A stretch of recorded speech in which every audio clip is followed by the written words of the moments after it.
Bom dia, turma! Dando continuidade, então, às aulas de História e Geografia. Hoje faremos da página 115 até a página 120, colocando a data 11/6 aqui no cantinho superior da apostila. E hoje falaremos sobre os bairros, tá? Então, como surgem os bairros? Então, diz assim, ó, alguns bairros podem surgir de forma espontânea, quando algumas pessoas escolhem um lugar para construir sua moradia. Com o tempo, a população desse local aumenta e mais casas são construídas. Surgem, então, algumas necessidades. O que fazer com lixo? Como conseguir água para todos? Como iluminar as ruas e as casas? Quem vai limpar as ruas? Onde as crianças vão estudar?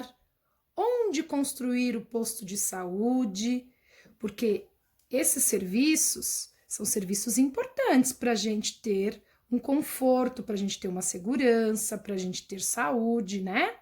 Então, tudo isso aqui citado no texto é um serviço básico que todos nós, moradores de um bairro, precisamos ter. Então, diante de tantas necessidades, os moradores se organizam e passam a solicitar à prefeitura a instalação desses serviços públicos, que, embora sejam direito de todos, nem sempre são fornecidos rapidamente. Então, há bairros que são construídos de forma planejada. Isso acontece quando o proprietário de uma extensão de terra, então de uma terra com bastante lote, com uma extensão grande, né? Ele resolve dividir em lotes, né? Em terrenos, num espaço para que cada pessoa, cada família construa a sua casa, né? Muito bem.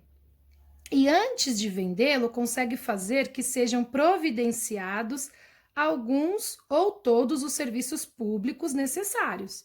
Então, bairros que surgem assim são chamados de bairros planejados. Então, esses são os bairros que foi planejado por alguém antes de vender o terreno, antes de vender o lote, ele já foi atrás, já correu atrás de todos esses serviços para as pessoas que nele for morar já não precisar correr atrás, então já ter todos esses serviços fornecidos, né? Porque requer tempo. Então, as prefeituras, às vezes, em parceria com os governos estadual ou federal, também podem criar bairros. Nesse caso, constroem casas ou apartamentos e providenciam serviços públicos. As moradias são vendidas à população de baixa renda por um valor que eles podem pagar. São esses os chamados bairros populares. Então, aqui nós temos os bairros populares, quando o próprio governo já constrói essas casas ou apartamentos para essa população que apresenta uma baixa renda, que tem menor condição de vida. Então, normalmente esses bairros, eles ficam mais afastados do centro, eles ficam mais próximos às periferias, né? Mais afastados do centro, como a Pro disse. E então nós temos uma imagem curiosa aqui, né? Nós temos a imagem de um morro, e aí nós temos um viaduto. E embaixo do viaduto nós temos um bairro com bastante moradia, hospital, escola. Nesse morro nós temos moradia, aí aqui nós temos uma indústria, né? Onde está saindo essa fumaça aqui. Enfim, aqui é uma representação de um bairro, ok? Então, continuando. A história de um bairro. Então, aqui diz assim, ó. Cada bairro tem sua história. E, para que se possa saber o que ocorreu no passado, é preciso pesquisar em documentos ou fontes históricas. Conheça um pouco da história do bairro de Higienópolis, localizado na cidade de São Paulo, com base no que conta a Dona Lola, que é a personagem do livro Éramos Seis, de Maria José Dupré, tá? Então, aqui nós temos um texto da Dona Lola, que ela nos conta a história do bairro de Higienópolis, aqui em São Paulo. Então, diz assim, ó, o bairro de Higienópolis na década de 1920, há bastante tempo atrás. Passando pela Praça Buenos Aires, vi um grupo de crianças brincando e correndo. Seus gritos repercutiam em meus ouvidos, como ecos de coisas mortas, remanescentes, né? Aquilo que restou, de um passado há muito tempo desaparecido. Lembrei-me então do meu sonho. Durante a noite inteira eu havia sonhado que ainda morávamos lá. E meus filhos eram pequenos. No sonho, ouvi chamarem várias vezes: Mamãe! Mamãe! Mal a claridade do dia passou, através das tabuinhas das venezianas, eu me vesti e saí. Tomei o bonde para passar na nossa casa. Digo, nossa, por hábito, porque há muitos anos já que a deixamos e nem sei quem mora lá. Desci do bonde umas quadras antes para passar a pé diante dela e vagarosamente fui subindo a Avenida Angélica, tão familiar e amiga, onde residimos durante tantos anos. Esse quarteirão não mudou muito, um ou outro prédio novo e por toda a parte as mesmas árvores e até, pode-se dizer, os mesmos pássaros cantando em seus galhos. Diante da casa, parei um pouco para ver melhor. Lá estava ela com as duas janelas de frente e o portãozinho de ferro. O jardim de 4 metros, como chamávamos, e a trepadeira roxa plantada por Júlio há tanto tempo. O jardim era insignificante e pequeno, mas para nós era encantador. Com algumas roseiras e um canteiro de cravos, havia cravos brancos, vermelhos e outros quase roxos. Que saudade eu tenho desse tempo, na Avenida Angélica, quando meus filhos eram crianças e vivíamos todos juntinhos com Júlio, meu marido, como passarinhos em gaiolas. Várias carrocinhas de padeiros e leiteiros subiam e desciam a avenida. Pessoas saíam de suas casas e iam esperar o bonde na esquina. De vez em quando, eu ia visitar tia Emília na rua Guaianazes e ela também me visitava uma vez por ano. Há tempos, já que não tinha carruagem, comprara um grande automóvel preto que fazia sucesso por onde passava. Brilhante e imponente, mas quando começava a rodar, soltava uma fumaça escura e fedorenta. Alfredo ficava o tempo todo examinando o automóvel detalhadamente. Quando a limusine parava em frente à nossa casa, era uma alegria para ele. Conversar sobre maquinismo. Maquinismo é um conjunto de peças de uma máquina, tá? Principalmente de automóveis. Nessa época, Isabel, que se aproximava dos 8 anos, também entrou na escola. Eu me lembro tão bem do primeiro dia que ela foi, tão entusiasmada e tão contente, com uma saia pregueada, azul marinho e uma blusinha branca de fustão. Fustão é um tipo de tecido que tem um relevo. Na cabeça, um grande laço de fita vermelha. Voltou tagarelando muito, contando maravilhas da professora e das outras meninas. Chegamos então a 1922. Muitas casas novas apareceram perto da nossa e nas travessas da Avenida Angélica a cidade fez um progresso assustador. Ruas que antigamente eram lama e pó foram calçadas. E nos terrenos baldios, sem construção, geralmente com mato, né? Surgiram palacetes e mais palacetes.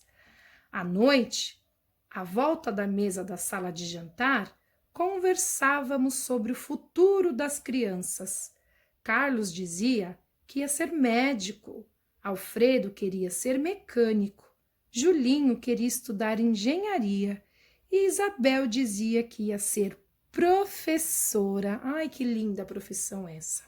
Então, este trecho, né, esse texto foi tirado do livro Éramos Seis, de Maria José do Pré, São Paulo, editora Ática, de 1973, da coleção Vagalume. Então, continuando, né? Maria José do Pré nasceu em Botucatu em 1º de maio de 1898 e faleceu em 15 de maio de 1984. Ficou muito conhecida como autora do livro Éramos Seis e pelas séries de livros infantis sobre o cachorrinho Samba. Bom, então essa aqui foi uma história, né, sobre o bairro de Gianópolis, como ele surgiu, né, e aí como ele era antigamente, contada por uma moradora de lá. Então agora nós vamos para atividade, com base no texto, o bairro de Gianópolis, na década de 1920, responda as questões. Que época é descrita no texto? Bom, então lá no título já diz o bairro de Gianópolis na década de 1920. E aí a década de 1920 aqui abrange, né, 1920, e aí ele diz depois, chegamos então a 1922, então de 1920 a 1922, mas a década é década de 20, ok? B. Quais os meios de transporte comum em São Paulo por volta de 1920? Então, lá naquela época, no texto diz assim, ó, deixamos e nem sei quem mora lá. Desci do bonde, então aqui ele apresenta o bonde como meio de transporte. Depois ele fala também das carrocinhas, né? Então, várias carrocinhas que levavam os pães, né? E os leites. Então, carrocinhas de padeiros e leiteiros. Então, também usavam-se para transportar, como meio de transporte, carrocinhas. E também ela cita um carro, né? Um carro preto que fazia sucesso por onde passava. Era limousine. Então, também tinha o automóvel, certo? E a C pergunta, né? Qual a característica das ruas do bairro antes do progresso de 1922? Então, aqui fala assim, ó.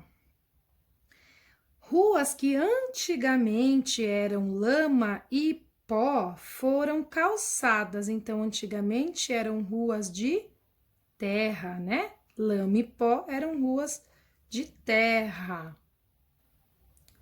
Então, a pergunta D diz, qual a característica das ruas após o progresso? Então, depois da rua de lama e pó, ela passou o quê? Ela passou a ser calçada, né? Então, ela foi calçada, rua calçadas.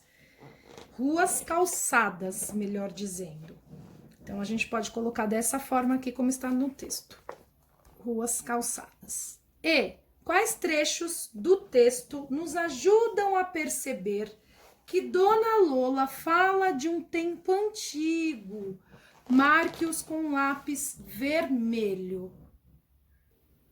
Então, nessa questão, a gente pode colocar das carrocinhas, o bonde, as carrocinhas, as carruagens, ó, há tempo já que não tinha carruagem. A gente pode também citar que antigamente se usavam carruagens e foram substituídas por automóveis.